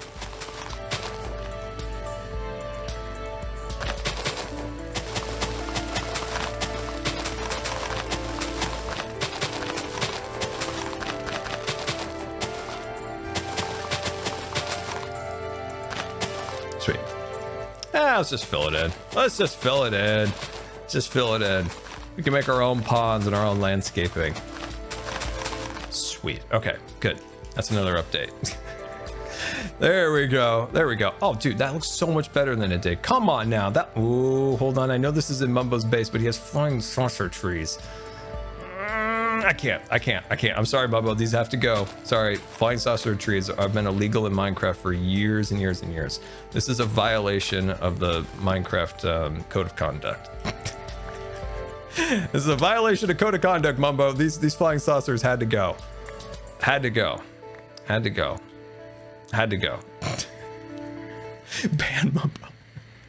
Ban Mumbo for flying saucer trees. That would be pretty funny. I can't get how much better this area already looks by getting rid of that. Like, it's just a small thing, but it literally made this area look about 10% better. Sweet. Okay. Another pond, but that's behind Mumbo's base. I'm not going to touch that. This is our next challenge over here. I will be working on that once my base is more complete, and then we can more easily take care of that.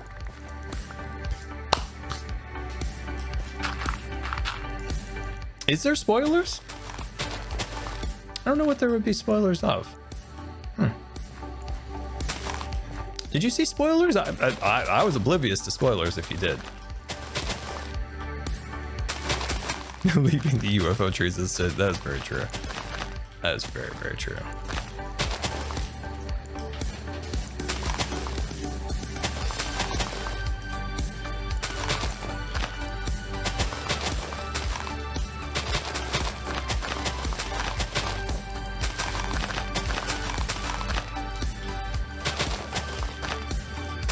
Look at this. Look at this. Another 10% better over here in Bodum. Look, we're looking better. Look at this. We'll landscape this up, but we're actually making some progress. Let's see. Q&A Scar. Are you excited for Star Wars Visions tomorrow? Not super pumped, but I'm also curious. So not super pumped, but I'm also curious because I don't know. I'm open to liking them. Actually, I want to like them, but I'm not sure if they're for me or not. I don't know. That's why I said I'm just curious. I'm curious at this point. I'm curious. I was talking to some people yesterday about the Hawkeye show. I don't know. That's what is not really getting me. You know, I love Wanda and I love Loki and Falcon the Winter Soldier was good too. Not on the level that like. I don't know, and not on the level of Loki and Wanda for me, but it was still good. I still enjoyed it. I just kind of like that science fiction-y, I don't know what it is. Whatever Loki and Wanda were, whatever genre that was. Captain Winter Soldier and the Falcon. That one, like I said, it was fine, but I don't know. That style of Marvel's gotten kind of boring to me, where it's just kind of like beat 'em up, like. I don't know why that style has gotten a little bit stale for me personally. So that's probably why I like the craziness that was Wanda and Loki a bit, just because it was so fresh and new. But Hawkeye kind of seems like it's kind of in that trend, but I'm open to being wrong, of course. Like, I'd like to like it. I really would like a new show. Like, I don't have any shows right now, so if it does turn out to be good, then all the better. But watching the trailer, I was kind of like, all right. All right. It's like, all right, but as I said, like I want to like it, but yeah, just kind of wasn't quite sure from the trailer. Beat 'em up. I don't know. I think that Wanda and Loki were just a real nice change of pace after the huge cinematic universe kind of like that phase kind of concluded. It was just kind of like a nice kind of refresher, if you will, like just something new and different a little bit that I really liked. I thought they handled that really well. I think they probably would have liked to have done it a little bit differently, of course, but the pandemic changed a lot of stuff. Like, sadly, you know, we lost some scenes from Wanda because of the pandemic, and even Falcon and the Winter Soldier, they had to do a ton of rewrites apparently to that because of the pandemic and stuff. But what I think we got was actually very nice. I haven't seen the Rings show, the new one. If I say that name, I'll mispronounce it and people will make fun of me, so I'm not going to. But that looks, I don't know, that looks interesting.